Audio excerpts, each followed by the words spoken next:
realistic? Whoa. Sorry. Is Blacklist the realistic prediction here? I would say so. But, you know, expect the unexpected from Malaysian teams. In best of ones especially. But this is a best of 3. Is it? It's a... I think so. Maybe they'll turn Is it a best into- of 5? If they equalize, it turns into a best of 1. Hey, technically, there's a chance it does come down to a best of 1. So expect the unexpected, think the unthinkable, and witness the unwitnessable.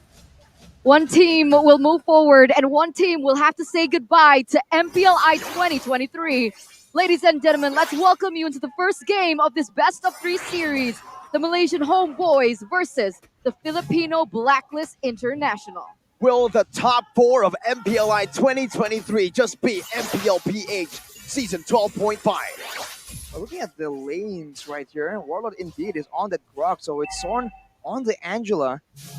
Interesting to see how this works, especially in the early game. They have a Baxia, but without the right backup. I mean, the Angela is great, the Grok right now also a Warlord, going very deep. Again, already very, very aggressive in the early stage of the game. Chibi walks up, wants to go for the Retribution here up against Rindo, and Chibi does get it, steals it away from Rindo. Does that mean it's worth it, Arashi? A purple buff for a kill onto the Roamer. I think it's not as fatal, considering it's an Akai, not exactly an assassin that could really benefit from the lower cooldowns, etc. But it's definitely going to be a bit of a dent in the farming speed, and against a Baxia, that can prove to be very important later on. Going to contest the first turtle without a heavy spin. Not exactly the wisest of choices. Okay. With that being said, again, Warlord still being the aggressive force that he is, giving information once again. One of his main strengths therein lies in this ability. He actually is able to chunk Haji a little bit down here. And now I start to understand the Angela and the Grok mid lane combination. The fact that, okay, maybe the Angela can't clear as fast as Hajim and Avaria, but with the speed clear coming in from Warlord, it should help. But the bot is actually the one to help clear it out too. Yeah, the wave clear was nerfed for Angela. It doesn't do as much to the minions. But look at this, man. The setup advantage, the level advantage too. Easy, secure by Chibi. This is a Warlord. That's a hard guard to help him out with the shield unity and a black dragon form as well. They do not like Kimpoi. My goodness, a full dive for the Roamer. It's another furious dive on the Petrify landing on the Dominic, but with the Primal Wrath, a bit too hard to really burst him down under the tier 1, so they'll just take Kimpoi. All right, another trade here coming through for the Homebois, signaling that they are going to be able to pick up the speed in terms of economy for the in-game emblems, however. Inspire on the 1-1. Inspire on the 1-1 for more cooldowns. Technically, a lot more laning prowess there with more skills to use out. It's in line with the mentality of Ryzel, I feel. A lot more outplay-minded. Soren also with the Inspire and the Wilderness Blessing, though. He needs to be around the map as much as possible. Everyone else is going for firmness, so you can see the tanking is coming in. Wild charge onto 2. Kimpoi running away. Rindo not popping heavy spin just yet. Tries to go for the retreat battle here against Chibi, but he wins it out. Chibi taking the second buff. Steal this game. And he's actually a level ahead of Rindo up until this point. So in terms of neutral objective takes, Warlord gets committed onto, but nobody's able to cut him down just yet. Chibi, shield unity again down below. Dominic caught right as he was trying to cut the wave, and he will lose his life.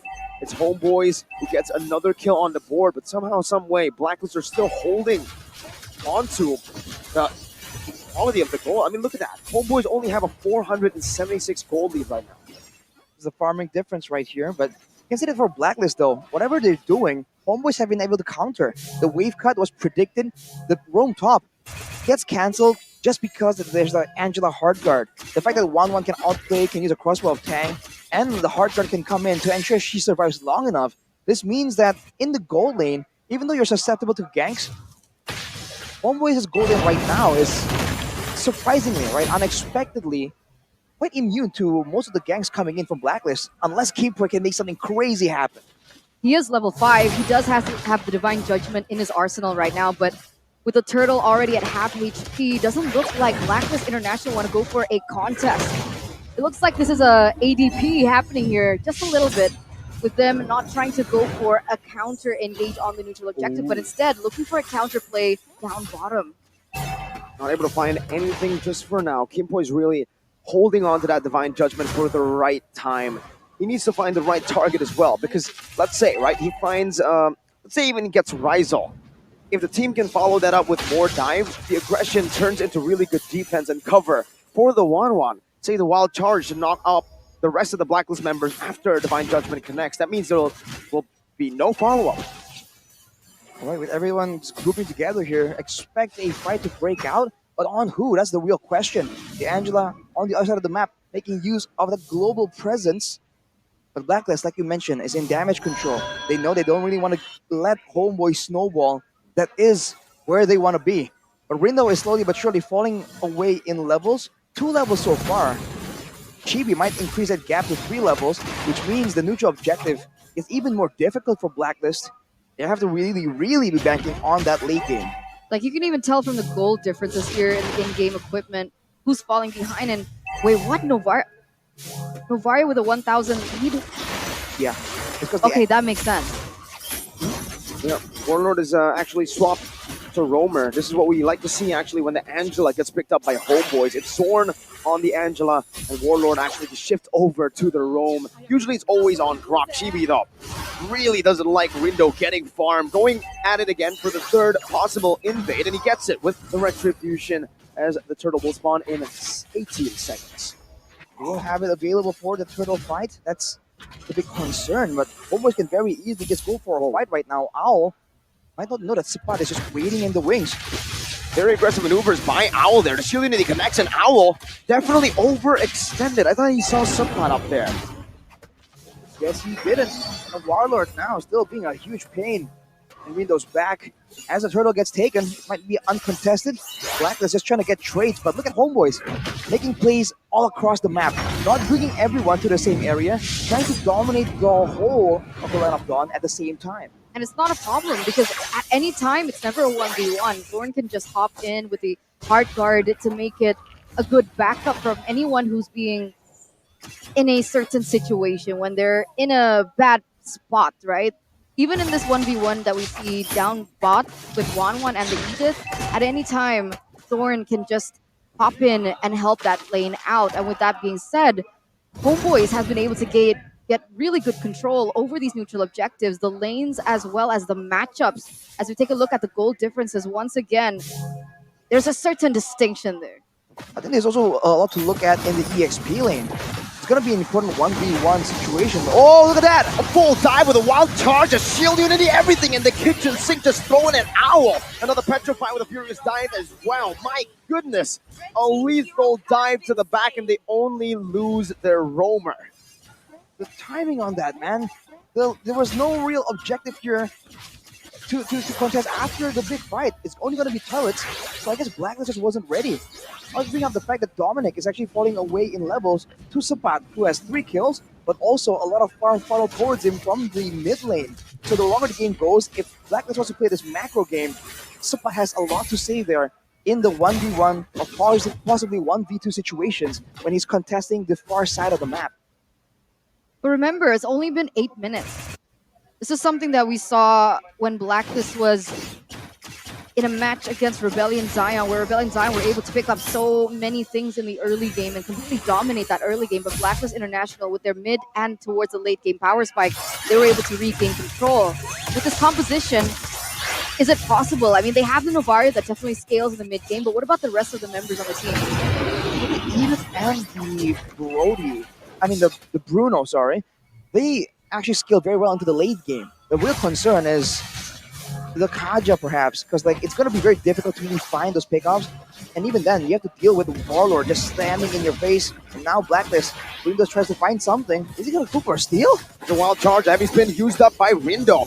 Looking for a steal, but I don't think he has enough damage. That's a 1v5. Rindo just walks to his death. Sapat picks him up, and it's a free Lord. It's a nice try by Blacklist. They can only afford to lose one in the sacrifice, but definitely a bit ambitious. Okay, so what was that? What was the plan there? Why did Rindo go all in on that? I guess he's trying to make use of the Akai, right? He is, to be fair. What are the odds that he gets it though? How many levels below is he of Chibi right now? He's 2 levels below of Chibi still. I think earlier it was 2. I don't know, it's between 2 or 3, depending on the time. And now he's even donating his purple buff to Haji. They're relying on the machine right here to try and make something happen. But look at their positioning, man. They might get cut off if they stick too long behind this first tier turret in the mid lane. Definitely weird. Very ambitious play, you know? Because, yeah, I mean, they could still sacrifice Rindo. Technically, he's still a utility jungler, right? Not a carry. They can afford to get him a death. But it was very, very... The odds that you were asking for, very close to impossible. Especially with 5 members and no real follow-up. Homeboys now just utilizing that Lord and the free kill onto Rindo earlier to just capitalize even more, double down on these pushes. It's a 6.5k gold lead. Rindo's holding on to the Lord right there, not letting it crash in. Seems like Homeboys are okay with that, though. They do not want to push it all the way anyways. They just want to go for tier 2s, and they'll be able to take down the final tier 2 in the mid lane to get themselves a 7,000 gold lead. In 10 minutes. This is looking very similar to what we saw in the group stage. The Homeboys were able to snowball and create a... It's funny how that seems like to be like a theme of today, isn't it? Snowball, death ball kind of strategy coming through. But for Blacklist, the way that we're usually accustomed to seeing is that they don't overstep like that. They stay patient. They look for trades on the other side of the map. They slowly build a support, a push onto these core members like Haji as well as Owl. But that play from Rindo earlier doesn't seem in connect with that, which is why I thought that Blacklist would be a really good counter towards Homeboys. Maybe their idea is just that they can afford to lose Grindo, might as well try something when they're going to end up stuck in the base anyways. With the heavy spin, it's a possibility, but the red tree difference is where it's at. And I mean, Homeboy did a great job just stopping doing any damage to the Lord and making sure that he gets taken out first. But now, I do feel like the hidden carry right here is Sapat on that Yutong, man. He is the one just gnawing everyone down, munching on them with the Black Dragon form. Rizal is just waiting in the side, and this is why he doesn't really have to extend. They don't require him to be the main damage dealer, for now at least. So they can just chill, wait it out, and when Keyboy makes the play onto someone else, that means Rizal has full reign in what he wants to do in a team fight. And if there's a marksman you want in that position to be able to be creative, to be crazy in a team fight, it's Rizal, man. We've seen this guy do insane things. He's been flashy on the Ixia. Not something you would actually try to relate together, right? Ixia and flashy plays, just usually a front to back type, very safe. But Rizal has been given the hyper carry treatment, both purple and orange given to him. He's the main carry as we transition from the mid stage to the late game, and Chibi just secures a Lord for free. That is the second Lord of the game. This time around is going to be enhanced. Marching down the mid lane, and Homeboys will try to look for the most out of this. Look at the third on the top side, though. It gets taken out. Homeboys were very respectful of Blacklist's potential to make a big brain play. Sorn was there, but he didn't want to walk up. You can see the respect still by Homeboys. They know Blacklist are no pushover, and at 13 minutes, they don't have a lot of damage to work with, but it is available. They're looking for a big fight. That's why they're not pushing all 3 waves. Just one in the mid lane with their Lord marching down. And with Chibi brought back to the team, he actually gets a shield unity. And in the back as well, Sapat finds a Furious Dive, loses immortality. Owls for free hitting, but Rizal's doing the same thing. Down with the crossbow, time ready, it goes, translates over. It's a double, it's a triple. It's a maniac for Rizal in game number 1 as they secure match point in a dominant fashion. What the heck? Complete One wave. control.